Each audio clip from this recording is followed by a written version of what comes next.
Kahit marami ang nagbago sa Boston Celtics, tiwala pa rin naman si Peyton Pritchard na sila ay isang playoff team.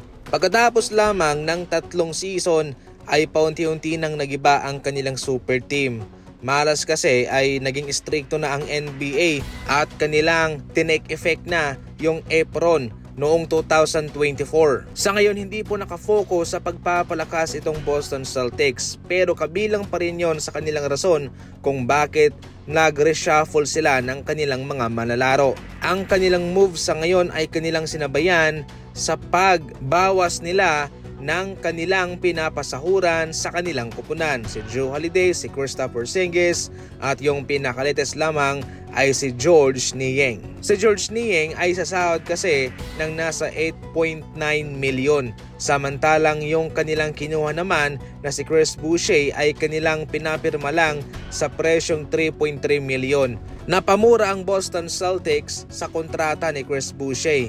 At alam nila na mas magiging epektibo ito kumpara kay Georges Niang. Kahit na nawalan ng Kristaps Porzingis at Jrue Holiday itong Boston Celtics, ang mahalaga ay intact pa rin naman yung kanilang dalawang players na sina Jaylen Brown and Jason Tatum. Yun ang pinaka-importante dyan. Hindi lang magalaw ang dalawang yan. So ngayon, gamit ang mga panibagong kanilang nakuha, nakadepende na rin po ito kay Coach Joe Mazzulla kung paano niya i-maximize ang mga talentong nakuha nila. Sa mga move na ginawa nitong Boston Celtics ay nakaiwas na sila sa second apron kung saan mas stricto ang mga restriction doon. Naiwasan din po nilang makabayad ng luxury tax.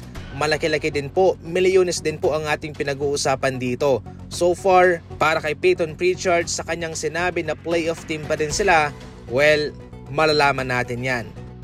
Samantala, tinitira mismo ni Russell ang kanyang former team na Los Angeles Lakers sa isang panayam sa kanya sapagkat ang Lakers daw ay walang tamang structure, samantalang ang Brooklyn Nets napaka-organized ng kanilang structure at yun daw ang nagturo sa kanya kung paano maging professional. Ibang-iba raw ang Brooklyn Nets kumpara sa Lakers. Doon sa Brooklyn Nets ay consistent ang kanilang routine, ang kanilang pagtulog, ang kanilang nutrition at ang kanilang recovery.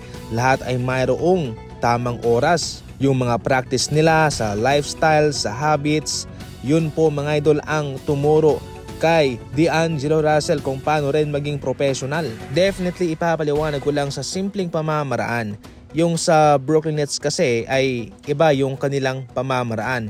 Yung sa Lakers naman iba yung kanilang pamamaraan. Lahat ng mga team sa NBA ay mayroong kani-kanilang mga solusyon, mga pamamaraan kung paano nila gawin ang bagay-bagay sa kanilang team. Ngayon, para sa akin, yung sa Lakers naman, siguradong hindi na sila nagaganon sapagkat marami na silang mga veterano doon at parang ayaw makompromise ni Coach JJ Redick yung kanilang relasyon sa isa't isa.